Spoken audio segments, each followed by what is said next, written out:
Hello বন্ধুরা, good afternoon. তো তোমরা কেমন আছো? নিশ্চয়ই ভালো। তো আমি আজকের ব্লগ শুরু করেছি।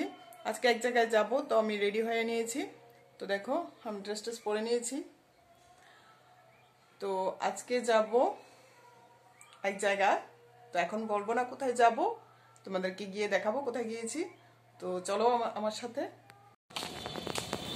তো বন্ধুরা, এখন চলে এসেছি আমি ইলেকট্রিক অফিসে, মানে কারেন্ট ইলেকট্রিকটা রিচার্জ করাবো। তো এখন তো আমাদের এখানে রিচার্জ করানো হয়। দেখো, আমি অফিসে আসলাম, তো আমারটা এখন রিচার্জ করে দিচ্ছি। তো রিচার্জ করা শেষ আমার, এখন বেরিয়ে পড়লাম অফিস থেকে। তারপর দেখো, রাস্তার পাশে দাঁড়িয়েছিলাম, তোমার দাদা বলছে এখন আসবে অফিস থেকে। তো এদিকটা হচ্ছে SDM অফিস, ও এই দিক থেকে আসবে। তো ওকে নিয়ে যাব আরেকটা জায়গায়। তো দেখতে থাকো বন্ধুরা। তো এখন চলে এসেছি তোমার দাদা আর আমি মিলে একটু জিনিসপত্র দেখব। আমার বাবা বলেছিল তোদের এখানটাও দেখ, যদি সুন্দর জিনিস হয় তাহলে কিনে নিতে। তো দেখো, আমি এখন দেখছি, আমি আর আমার হাজব্যান্ড। হ্যালো বন্ধুরা, গুড ইভিনিং।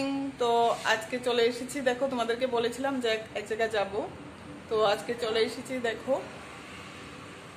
তো তোমরা এখনো জানো না, আমার ছোট বোনের বিয়ে ঠিক হয়েছে। তো তার জন্য আমাদের এখানে দেখতে এসেছি জিনিস। তোমরা মোটামুটি দেখছি জিনিসগুলো ভালোই। তো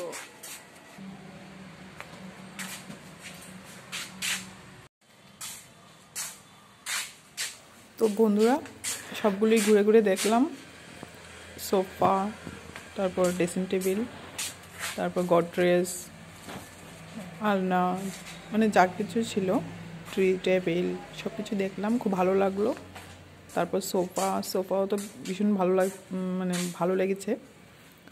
তো এখন যা চলছে তাই খুব ভালো লেগেছে। তো দাদা আমাদেরকে ঘুরিয়ে দেখিয়েছে, তো আমাদের খুব ভালো লেগেছে। তো বন্ধুরা, আবার তারপর আমরা দেখে তারপরে কেনাকাটা করব বিয়ের কিছুদিন আগে। তো আজকে এখানেই রাখছি বন্ধুরা। তো আমার তো ভীষণ ভালো